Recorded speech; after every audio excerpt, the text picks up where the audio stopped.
We all have this negative self-talk that goes in our head. Guess what? There's enough people that are telling us we can't do it, that we're not good enough.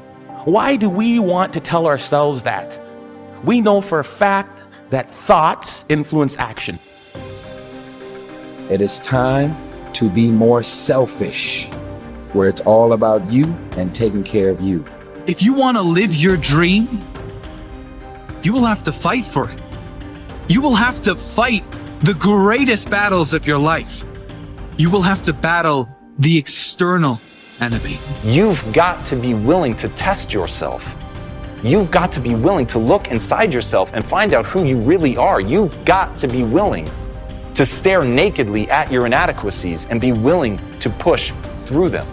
Prove to yourself how much work you can put in. You know how much work it's going to take, and you know the time it takes. Invest in yourself to make your life better. So that way, when you achieve that success, it gives you so much satisfaction because you know you worked your butt off. Remember this, you're the lead character in the story of your life, and the person who controls that script is you and your God. And at any point, you can decide to step into a new chapter. You can step in to be a whole new leading character. I'm going to discover the opportunity for me to grow and for me to get better. I'm telling you, I've already made up my mind that I know I will fall down. I know that I will stumble, but I already see myself getting back up. Therefore, I'm never down. I'm either up or getting back up. I'm going to learn. Greatest challenge and the greatest obstacle any human will face is their own doubts, their own fears, and their own conditioned thoughts. You got to love yourself. It's about self-love. Start understanding that if you're going to do something with your life, you got to fall in love with yourself again. You owe it to yourself to see how far you can go in life. You owe it to yourself to earn the kind of money you want to earn. You owe it to yourself to be the kind of person you want to be, to feel the energy you want to feel, to have the body you want to have from doing the work you know you are capable of doing. You owe it to yourself to feel the pride of knowing you made your life. You didn't get lucky. You worked for it. You sacrificed. When it was hard, you pushed harder. Because you were born to be a beacon of light. You were born to overcome any fear or any fright. You were born to have next level vision and not just sight. You were born with the heart, will, and passion to never give up and fight and fight and fight. The greatest achievements in the world defy logic. They are born from belief. The greatest achievements did not come from someone who saw what was possible and didn't dare attempt better. The greatest achievements came from those who see what is possible, but still believe they can achieve something impossible.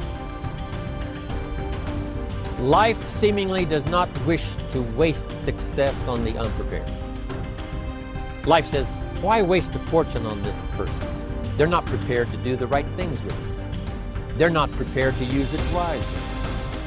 If a fortune was bestowed upon this unprepared person, it would probably be wasted. The people that could have been touched won't be touched.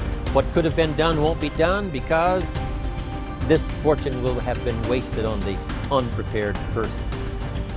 So not only look for fortune, not only look for the promise, but prepare yourself and ask of yourself, what can I do to make myself ready? Because remember, life was designed not to give us what we want, not to give us what we need, but life was designed to give us what we deserve.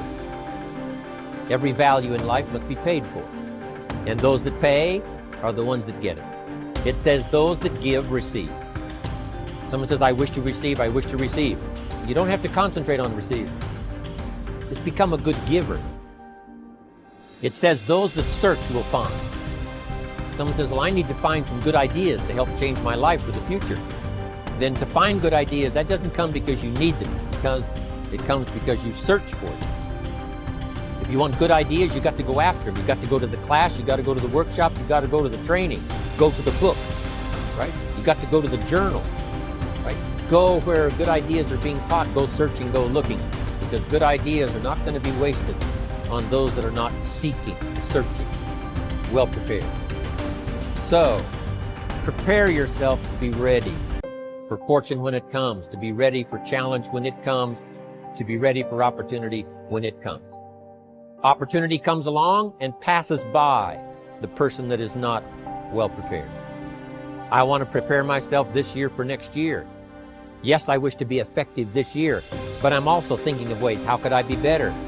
How could my ideas be more powerful? How could they be sharper, more clear? How could I reach some people next year that I perhaps can't reach this year? I haven't reached deep enough into my own soul to affect some people. Some people just pass by and say, hey, what a good speech. But how could I make it stronger than that, deeper than that, more powerful than that? I cannot be as powerful as I could be next year. You know, you can't go to the 10th grade in the 5th grade. You just got to go through the grades, but the more you are prepared, when the 10th grade finally comes, now you can cash in and get 2 times, 3 times, 5 times more value from it by being prepared. There is no problem you cannot solve, no obstacle you cannot overcome, and no goal that you cannot achieve by tapping into your creative mind, exactly as it is today. You have far more intelligence and mental potential right now than you could ever use, even if you lived 100 years. Just because you have not accessed all of your mental powers up until now does not mean that you cannot begin using them from this day forward. Physical fitness and mental fitness are very similar in some respects. If you want to become physically fit, you have to work out and engage in physical exercise. If you want to build physical muscles, you must pump iron and drive new blood into your muscles by straining them with dumbbells or barbells. The more stress you put on your muscles, the stronger they become over time. Your mind is very similar. In order to build your mental muscles, you have to pump mental iron. You have to put stress and strain on your brain, concentrating all of your mental energies to generate ideas and solutions and to solve problems on the way to your goals. The most powerful technique for improving your intelligence and increasing your creativity is what I call mindstorming. The way it works is simple. The results that you get will be so amazing as to be life-changing. You begin the mindstorming process by first getting a clean sheet of paper. At the top of this page, you write your goal or problem in the form of a question. The simpler and more specific the question, the better will be the quality of the answers that you generate in response to it. Each of your answers should be written using the 3P formula. It should be personal, positive, and in the present tense. In other words, your answers should be written as affirmations or instructions from your conscious mind to your subconscious mind.